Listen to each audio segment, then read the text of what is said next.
100 into then x equal to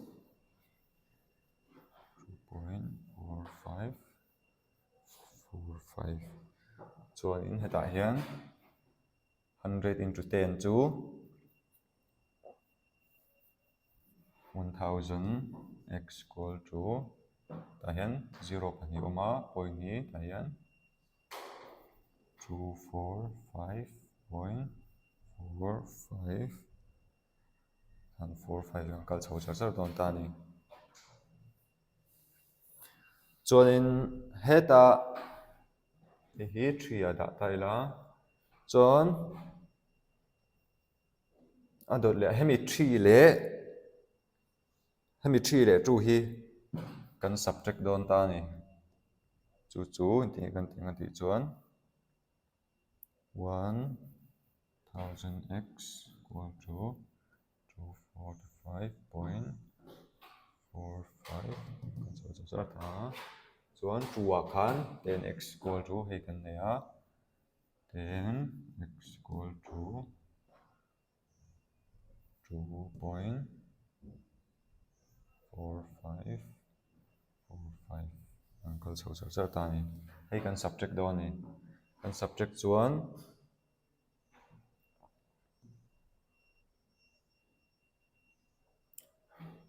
sang khata som kan minus chuan 0 9 kan ba puk nga 10 9 10 minus 1 2 9 hei kan hmu ta tro 990 x kan hmu chhuak ta ni chuanin hetah hian intinge hemi hi kan minus ang kan ti chuan 245.45 kal chho ta heta point hi kan hmu nga time point kan zianga point ma a ta hian 2 awm atro inja chu 5 hnoi hian 2 hi awm don ta ni 45 ti khan point hemi a chung len hnoia decimal point a number kal ho chung hi in angani chu bang chuan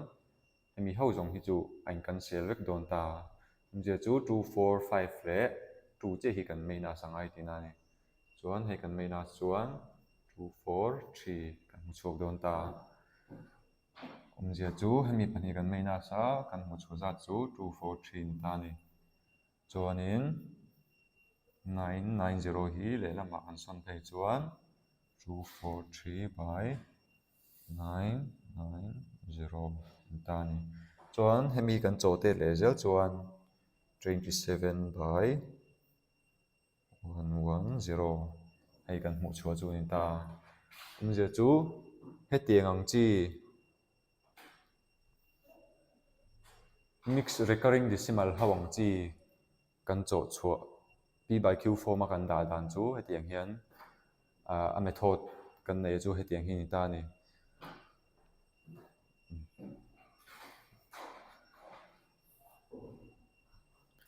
le tuna chuan rational number emo irrational number inkara number angkha jong chuak ro han ta se and an example find the one rational number taila between the number 1 by 3 and 2 by 3 ta heta hengan hu thei chu 1 by 3 le 2 by 3 hi irrational number ania kan ena chuan ma se irrational number ho apo aman thei vek ani tuna kan chaw dan to hi omje chu 1 by 3 le 2 by 3 in kara hian entinge rational number emo irrational number dang kha kan zon chu thayang ti kha kan en don ta chuanin ana question a hian kan hriat tur chu heta hian kan number zon chhuah du kha 1 ania ama sabera kan chaw kan ti nan tur chu 1 by 3 kan ziak phot anga chuan ta hian 2 by 3 ziak leila hemi pahnih inkar hian number pahnih kan zong dua ma se hetiang chi a chuan hei kan hmunga 1 by 3 a denominator hi ain ang ve ve ni hemi number pahnih peka hian hetiang chi anga hian entinge a number a inkar a number kan zon chuang ati chuan heta number in pek zat pakhat bela kha nje chu 1 le 1 kan bel chuan 2 chung a tro 2 by hian 2 thiang kan ziak don ta ni heta hian engtinge nga tinge 2 by 2 kan je ve ringot kan tin san chuan 2 by 2 hi kan cancel the tro hian 1 by 1 hian 1 thawa chuak ani omje chu number renga kha kan va ziak chop len no ti na ta chuan heta po hian 2 by 2 kan kan ziak nga chuan heta kan hmu chu 1 into 2 chu 2 nia 3 2 are 6 nta ni chuan heta hian 2 into 2 chu 4 3 2 are 6 chuan in heta kan hmu chu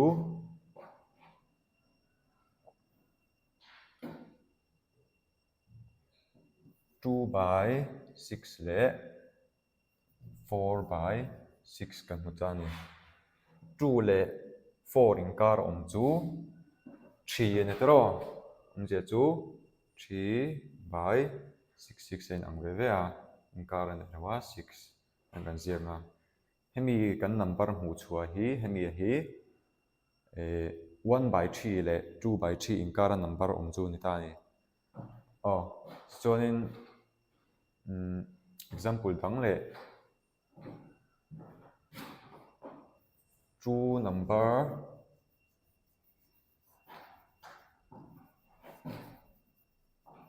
between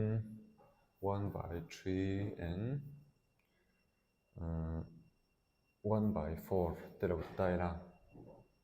heta chuan enge engine mi na dang lam na kan ti chuan a denominator pahnih ve ve hi a in ang lawa tro pakhata 3 ania pakhata 4 ania engine mi ang khan kan chok ve thei lo ta ni heta ve thung chuan ma se method thana oma chu chun te kan chong a ti chuan 1 by 3 an je khatila 1 by 4 heta number pakhata denominator kha chung ven hoya hian kan la ve le thung don ta heta 2 plus 1 tia vaziak lo khan chin ani khan heta mi denominator number kha chung len hoya kan multiply nga kan divide don tina chu chuan heta po hian heta number pakhat zo ka a denominator kha kan multiply nga kan divide bok nga chuan ni kan chu nga 1 into 4 chu 4 kan hmua 3 4 are 12 kan 1 into 3 chu 3 nia chuan 4 3 are 12 kan hmu ta ni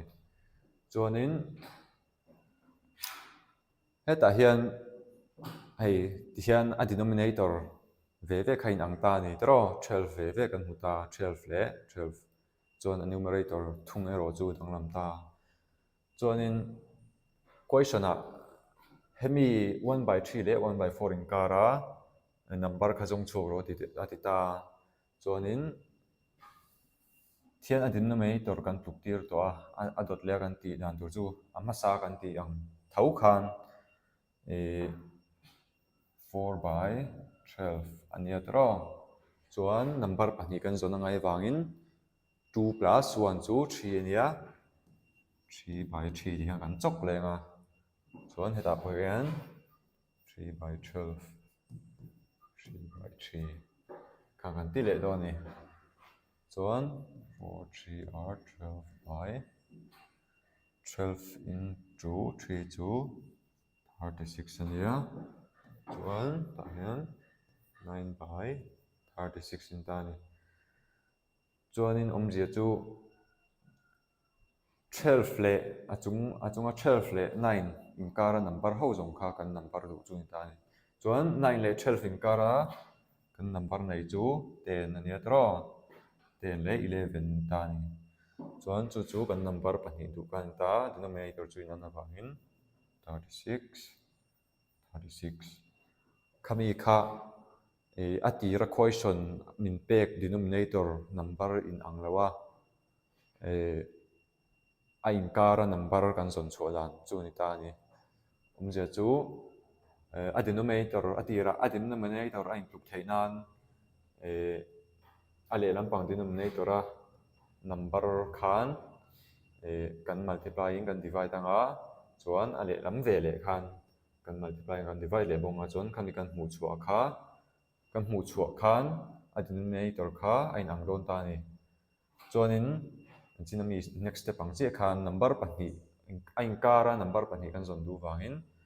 2 plus 1 chu 3 thì khan kan multiply nga kan divide le nga mi hi kan number hmu chu ni ta chuan a chunga numerator na in le 12 inkara number kha kan number kan du chu ani ta ni kha mixed recurring decimal number kan zon chhuah dan chu ni ta ni